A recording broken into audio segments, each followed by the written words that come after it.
వక్రతుండ మహాకాయ సూర్యకోటి సమప్రభ నిర్విఘ్నం కురు మే దేవా సర్వకార్యేషు సర్వదా గురు బ్రహ్మా గురుర్విష్ణు గురుర్దేవో మహేశ్వరః గురుః సాక్షాత్ పరబ్రహ్మ తస్మై శ్రీ గురవే నమః. శరదా శరదాంభోజ వదనా వదనాంబుజే సర్వదా సర్వదాస్మాకం సన్నిధిః సన్నిధిం క్రియాత్. వాగర్ధావివ సంపృక్తౌ వాగర్ధ ప్రతిపత్తయే జగతః పితరౌ వందే పార్వతీ పరమేశ్వరౌ. ఓం గం గణపతయే నమః. సద్గురవే నమః. శ్రీ మహాసరస్వత్యై నమః. ఓం నమ శివాయ. శ్రీమాత్రే నమః. మనం శివానందలహరి నేడు కేటాయించుకున్నటువంటి 6 శ్లోకాలు అంటే 82 నుంచి 87వ శ్లోకం వరకు చెప్పుకోవడానికి ప్రయత్నం చేద్దాం. పారాయణ ఆరంభించుకుందామా అమ్మ?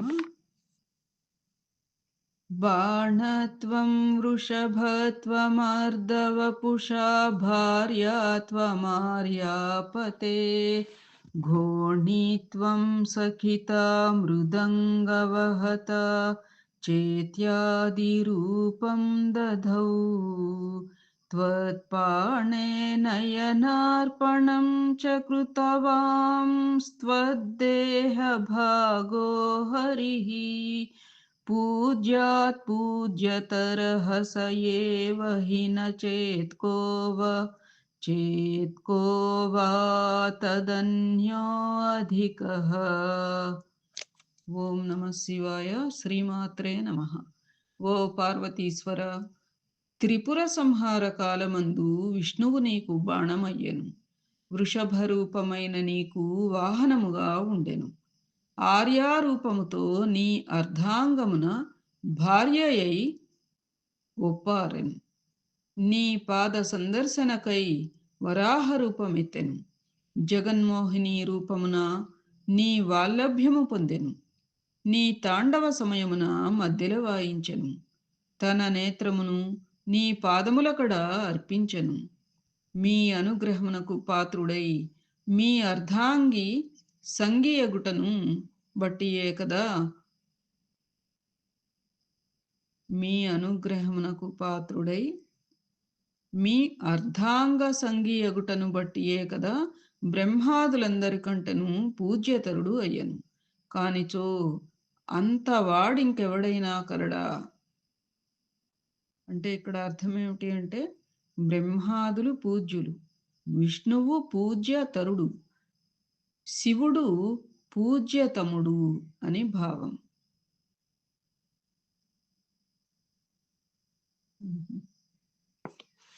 స్థితికారుడు, పోషకకారుడు, త్రిమూర్తులలో ఒకడు అయిన మహావిష్ణువంతటి వాడు శివపాద దర్శనానికై చేసిన ఒక ప్రయత్నం గురించి 73వ శ్లోకంలో చెప్పారు.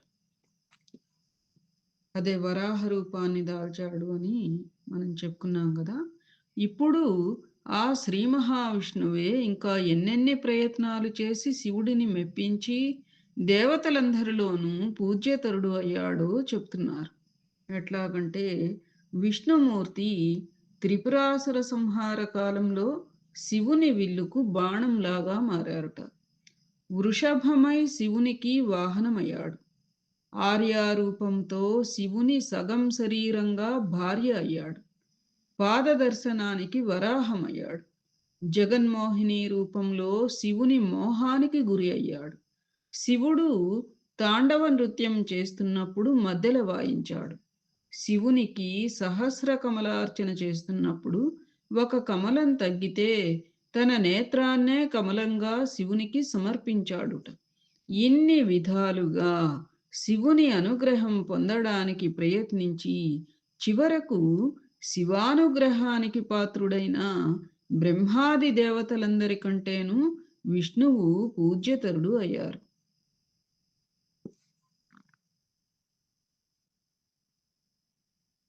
దీనిని బట్టి బ్రహ్మాదులు పూజ్యులని, విష్ణువు పూజ్యతరుడని, శివుడు పూజ్యతముడని అర్థం చేసుకోవలసి ఉంటుంది అని భావన.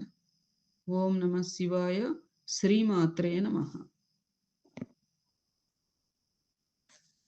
जनसंवृतियुतानां सेवया देवतानां न भवति सुखलेशः संशयो नास्ति तत्र अजनिममृतरूपं साम्बमीशं भजन्ते य इह परमसौख्यं ते हि ధన్యా లభంతే. ఓం నమ శివాయ. శ్రీమాత్రే నమః. ఇతర దేవతలందరూ జనన మరణములు కలవారు. అట్టి వారిని సేవించు వారికి విషయానందమైనను తృప్తిగా కలగదు. జనన మరణములు లేని పార్వతీ సమేత పరమేశ్వరుని శరీరవంతులై ఉండగనే సేవించువారు కృతార్థులై మోక్షానందమును పొందుదురు అని. ఏ ఏ పనులకు ఎవరెవరి దగ్గరకు వెళితే పనులు సక్రమంగా జరిగి చివరికి ఫలితం చేకూరుతుందో ముందుగా తెలుసుకోవడం అవసరం.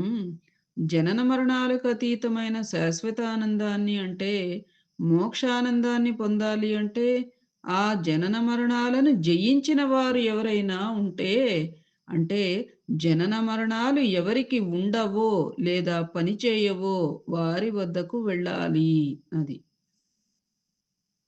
బ్రహ్మజ్ఞానం చెప్పాలి అనుకోండి. మనం సచరిత్రలో చదువుకున్నట్టు బ్రహ్మజ్ఞానం గురించి చెప్పాలి అంటే ఆ బ్రహ్మజ్ఞానం సంపూర్తిగా అనుభవమైన వాళ్ళు చెప్పగలుగుతారు.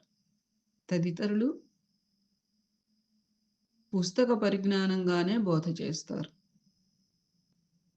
మనం సమర్థ రామదాస్ చరిత్రలో చదువుకున్నట్టు సమర్థ రామదాసు విజయం మన ఛానల్లో కూడా మొత్తం ఆడియోస్ ఉన్నాయి. చాలా అద్భుతమైన మహాగ్రంథం సజ్జనగఢు. అయితే వారేమంటారు, ఆధ్యాత్మికత అనేది ఒక నిరూపణతో దానిని బోధించగలగాలి. అట్లాగే ఇక్కడ మోక్షానందాన్ని పొందాలి అంటే మరి జనన మరణాలను జయించిన వారెవరైనా ఉండాలి. లేదు జనన మరణాలు ఎవరికి ఉండవో, లేదనంటే కనీసం జన్మ మరణాలు వారి వద్ద పనిచేయవో అటువారి వద్దకు వెళ్ళాలి అని. దిక్పాలకులమని చెప్పుకున్న ఇంద్రాది దేవతలు, సృష్టికర్త అయిన బ్రహ్మతో సహా ఇతర దేవతామూర్తులందరూ ప్రళయకాలం ఆసన్నం కాగానే కాలవసులు కావలసిందే, జనన మరణ క్లేశాలు పొందవలసిందే.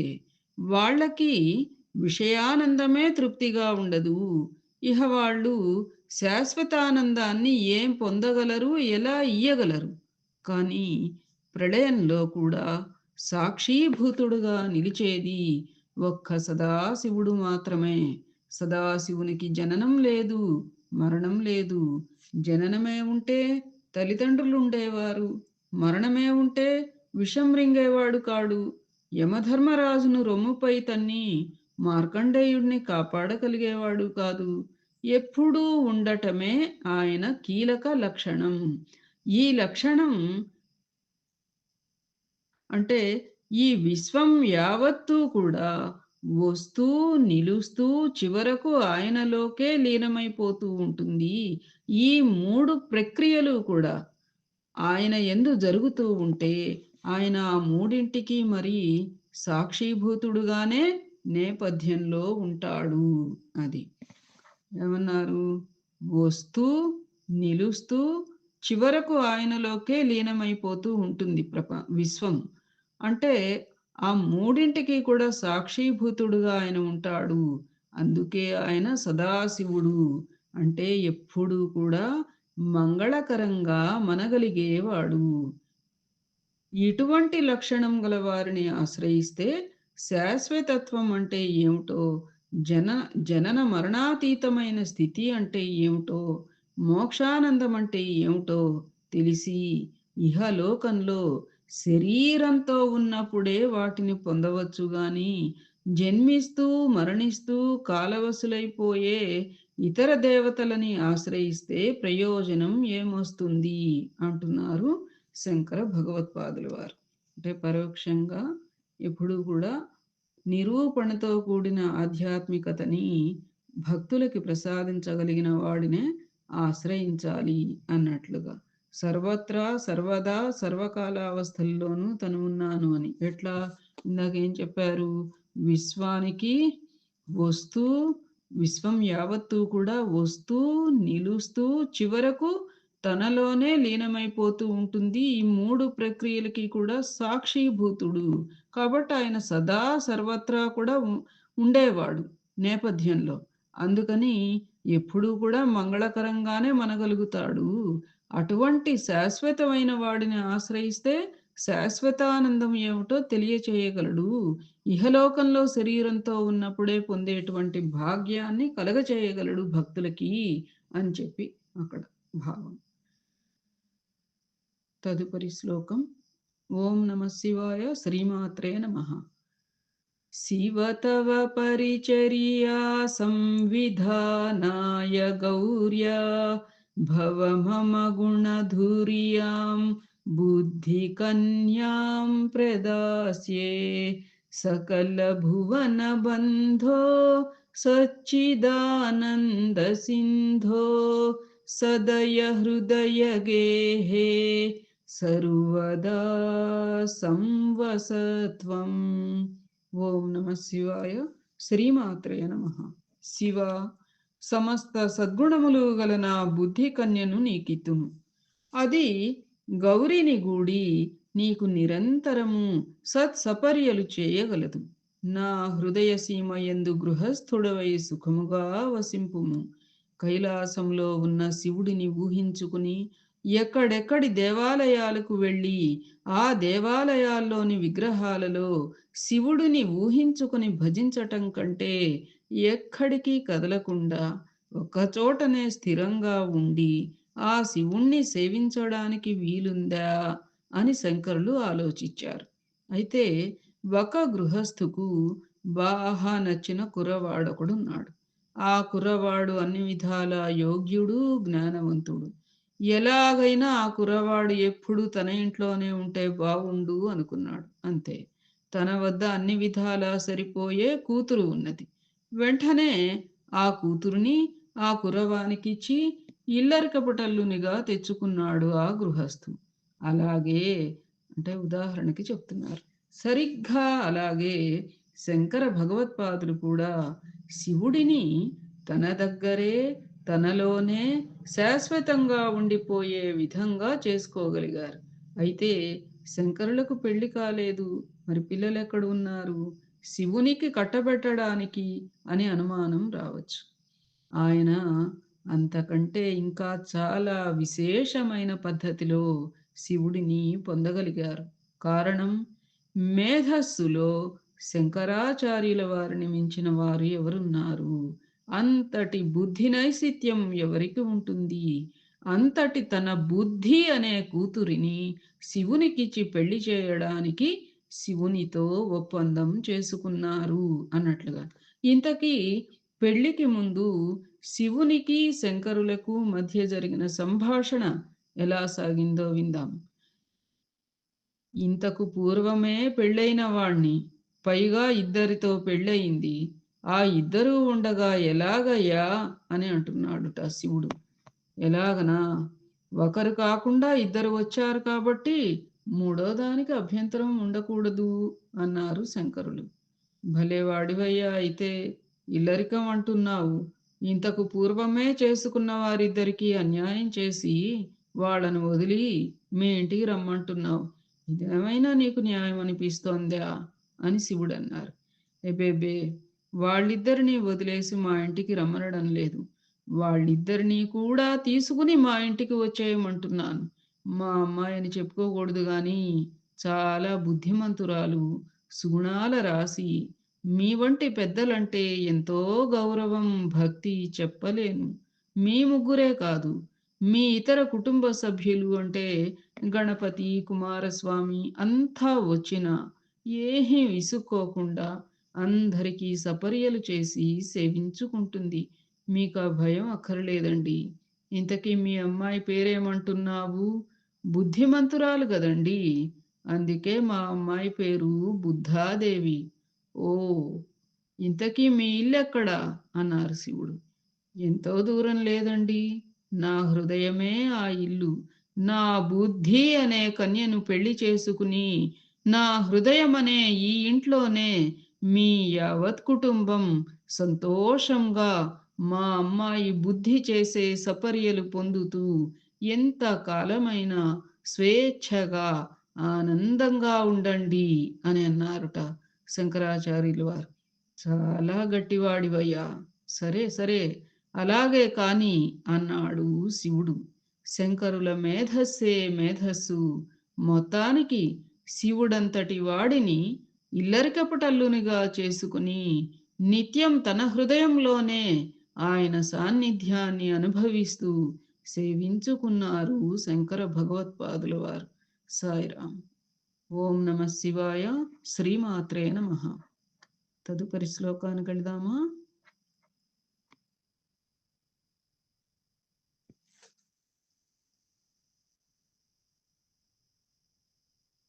जलधिमथनदक्षो नैव पातालभेदी न च वनमृगयायां नैव लुब्धः प्रवीणः असनकुसुमभूषा वस्त्रमुख्यां सपरियां कथय कथमहं ते कल्पनि कल्पयानीन्दुमौळे कथय कथमहं ते कल्पयानीन्दुमौळे.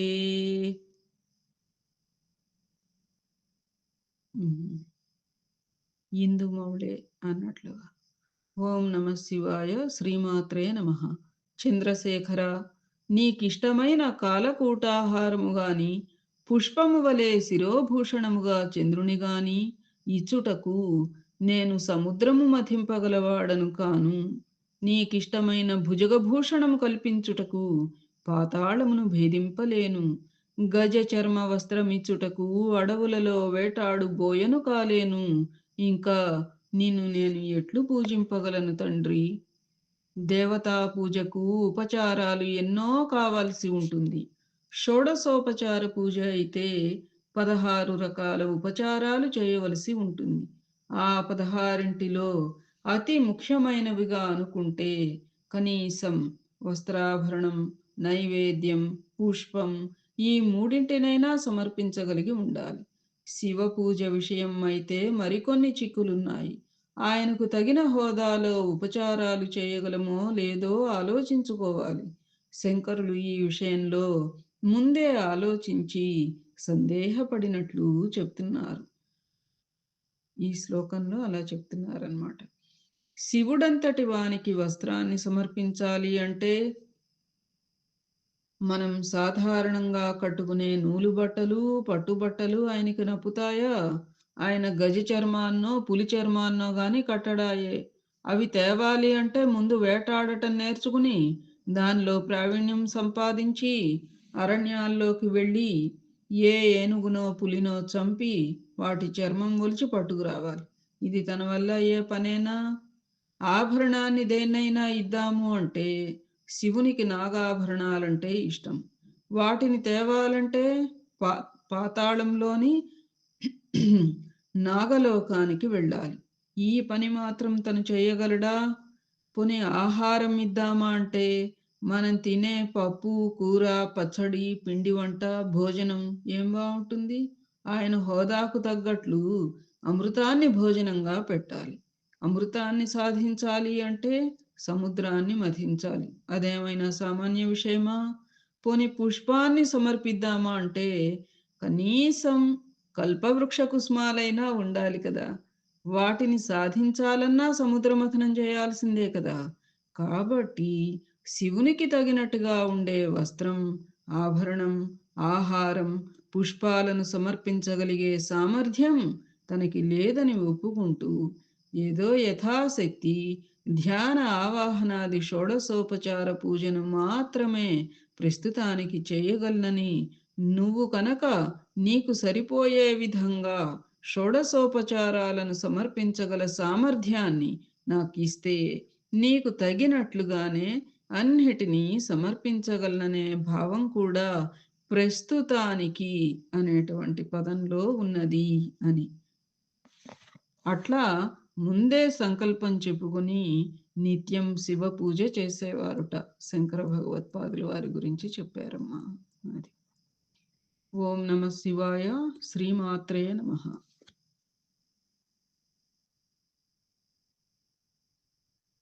పూజా ద్రవ్య సమృద్ధయా విరచితాః పూజాం కథం కుర్మహే పక్షిత్వం న చ వాకేటి పక్షిత్వం న చ వాకిటత్వమపి. టీ ఉండాలేమో ఇక్కడ. పక్షిత్వం న చ వాకిటీత్వమపి న ప్రాప్తం యా దుర్లభం జానే మస్తకమంఘ్రిపల్లవ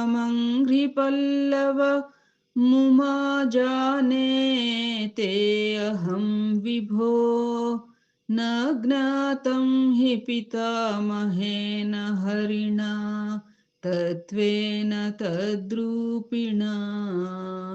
ఓం నమ శివాయ. శ్రీమాత్రే నమః. పార్వతీ వల్లభ, పూజా ద్రవ్యములు విశేషముగా ఉన్నను నిన్ను పూజించుటెట్లు? నీ శిరస్సు తెలియదు, నీ పాదములు తెలియవు. హంసవరాహ రూపములు ధరించి నిన్ను తెలుసుకొన యత్నించిన బ్రహ్మ విష్ణువులే తెలుసుకొనలేకపోయిరి గదా. క్రితం శ్లోకంలో యథాశక్తి ధ్యాన ఆవాహనాది షోడశోపచార పూజాం కరిష్యే అని సంకల్పించి పూజ చేయగలనని శంకరాచార్యుల వారు చెప్పారు. సరే, అలాగే తనే శక్తికి తగినట్లుగా పూజా ద్రవ్యములను సంపాదించి తీరా పూజ ప్రారంభించబోయే ముందు శంకరులకు ఒక అనుమానం వచ్చింది. పూజలందుకునే దేవతను నఖశిఖ పర్యంతం చూస్తూ అంగపూజ చేసి ప్రారంభించాలి కదా. మరి అలా చూడాలనుకున్నప్పుడు శివుని శిరస్సును పాదాలను కూడా చూడగలగాలి కదా. మరి అవి రెండు ఎక్కడా కనపడటం లేదు. శివుని దేహం యొక్క ఆద్యంతాలను అంటే శిరస్సు పాదములను చూడవలెనంటే బ్రహ్మలాగా హంసరూపం ఎత్తాలి, విష్ణుమూర్తిలాగా వరాహ రూపం ధరించాలి. అలాంటి రూపాలను నేను పొందలేని వాడను గదా. అయినప్పటికీ హంసరూపం ధరించిన బ్రహ్మగాని, వరాహ రూపం ధరించిన విష్ణువు గాని నీ శిరస్సు పాదాలను చూడలేకపోయారు గదా. ఆ రూపాలను ఎత్తి కూడా ఏమిటి లాభం అంటున్నారు శంకరులు. అంటే బ్రహ్మ విష్ణువు లాంటి వాళ్లే నీ తలను పాదాలను తెలుసుకోలేకపోయినప్పుడు వాళ్ళ ముందు అతి సామాన్యుడనైన నేను వాటిని చూసి పూజించగలనా అని అర్థం. విశ్వమంతా నిండి విశ్వమే తన ఆకృతిగా కలిగిన శివునికి నిజంగా అంగపూజ చేయాలి అంటే సాధ్యమయ్యే విషయం కాదు అని సారాంశం. ఓం నమ శివాయ. శ్రీమాత్రే నమః. తదుపరి శ్లోకం. అసనం గరళం ఫణీకలాపో వసనం చర్మచవాహనం మహోక్షః మమ దాస్యసి కిం కిమస్తి శంభో తవ పాదాంబుజ భక్తిమేవ దేహి. శ్రీమాత్రే నమః. ఓం నమ శివాయ. నీలకంఠ, నీవు భుజించునది విషము, అలంకరించుకున్నది పాము, కట్టుబట్ట ఏనుగు తోలు, వాహనం ఎద్దు. నీవేమి నాకిచ్చెదవు? నీ పాదభక్తి ఒక్కటే చాలు, అది ఇమ్ము. దేన్నైనా ఇవ్వగల సామర్థ్యం ఉండే దేవుడే ప్రసన్నుడై వరం కోరుకోమంటే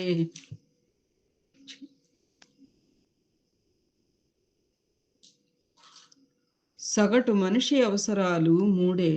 అవే ఆహారం, వస్త్రం, నివాసం. అయితే ఇవి కాక ఇంకా ఇస్తాము అంటే నగలు, వాహనాలు కోరుకుంటారు.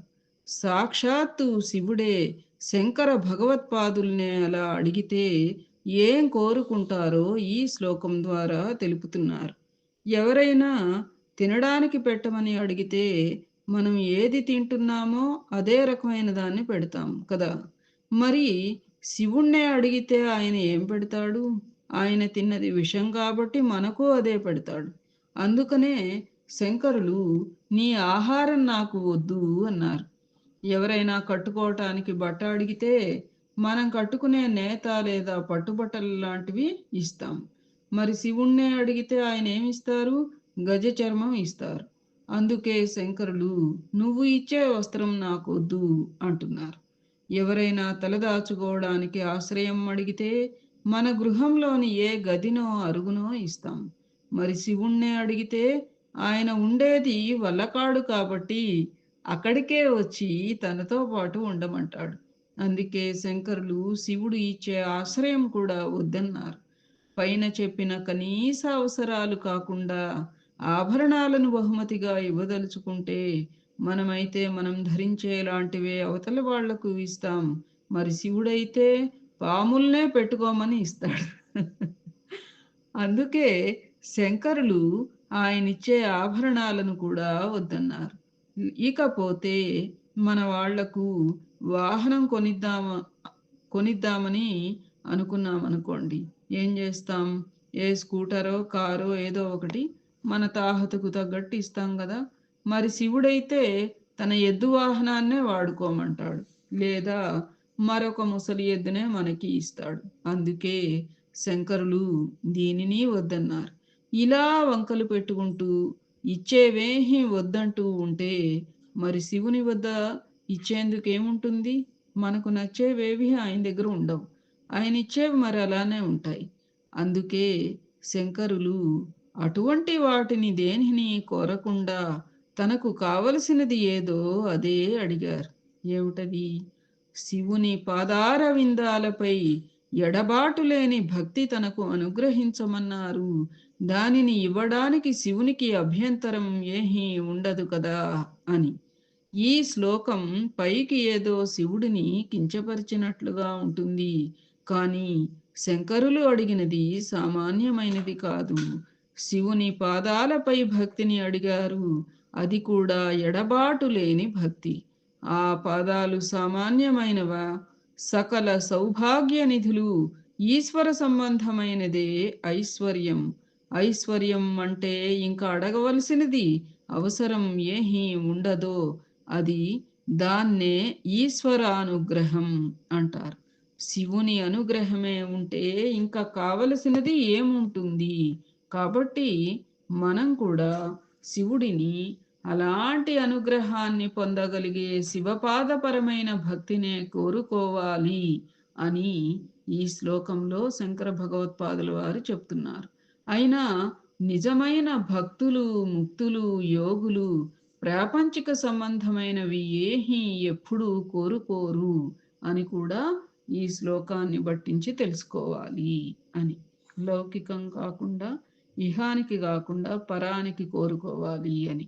అసలైన మరి ఒక విషయం ఈ శ్లోకంలో అంతరార్థంగా ఇమిడి ఉంది. మనం ఏది తింటే మరణిస్తామో ఆయన మనకు దూరం చేసి తన వద్దనే ఉంచుకున్నాడు. విషం అన్నమాట. అంటే అది ఇంక బయటకు వచ్చి మన ప్రాణాలు తీయలేదు. శివుడే కనుక ఆ సాగరమథన వేళలో పుట్టిన గరళాన్ని తాను స్వీకరించకుండా ఉంటే మనకే కాదు, ఇంద్ర బ్రహ్మాది దేవతలు, యక్షరాక్షస కిన్నరాది జాతులతో ఉన్న ఈ సమస్త విశ్వం దాని మహోగ్ర జ్వాలలకు మాడి బూడిదై ఉండేది. మనం దేనిని చూడగానే భయపడతామో అటువంటి పాముల్ని తనకు ఆభరణాలుగా చేసుకుని మనకు అభయాన్ని ప్రసాదించాడు. మనం చూస్తున్నప్పుడు జుగుప్సగా కనపడే ఏనుగు చర్మాన్ని శివుడు తనకు వస్త్రంగా చేసుకొని మనకి నాజూకైన చీనాంబరాలను ఇచ్చి అనుభవించమన్నాడు. మనం ఎక్కడికి వెళ్ళడానికి ఇష్టపడమో అలాంటి శ్మశానం వద్ద తాను నివసిస్తూ మనలని పట్టణాలలోనూ నగరాలలోనూ బ్రతకమన్నాడు. అంతేకాదు తన వద్దకు వచ్చే ప్రతి జీవిని కొంతకాలం తన పొట్టలో పెట్టుకొని రక్షించి మరలా పునరుజ్జీవితుడిని చేస్తున్నాడు. అసలు ఇటువంటి భగవంతుడు అక్కడున్నాడని తెలియకుండానే మనం బ్రతుకులు వెళ్ళమారుస్తున్నాము. ఇది మరి విచారించదగిన విషయం. అది ఏవైతే ప్రజలకు జీవులకు ఏవైతే వేటి వలనైతే హాని ఉంటుందో అవన్నీ కూడా తన దగ్గరే పెట్టుకున్నాడు అని.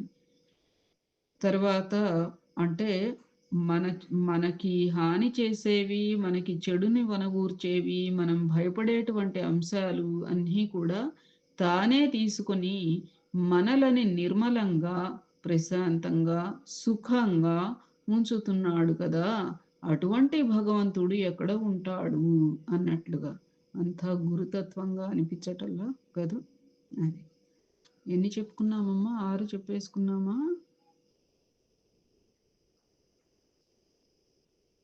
హ్మ్. తదుపరి రేపు కొనసాగించుకుందాం. ఏతత్ఫలం సర్వం సద్గురు చరణారవిందార్పణమస్తు. సద్గురవే నమః. శ్రీమాత్రే నమః. ఓం నమః శివాయ. అరుణాచల శివ అరుణాచల శివ అరుణాచల శివ అరుణాచల అరుణాచల శివ అరుణాచల శివ అరుణాచల శివ అరుణ శివోం అరుణాచల శివ అరుణాచల శివ అరుణాచల శివ అరుణాచల అరుణాచల శివ అరుణాచల శివ అరుణాచల శివ అరుణ శివోం. శుభం భవతు.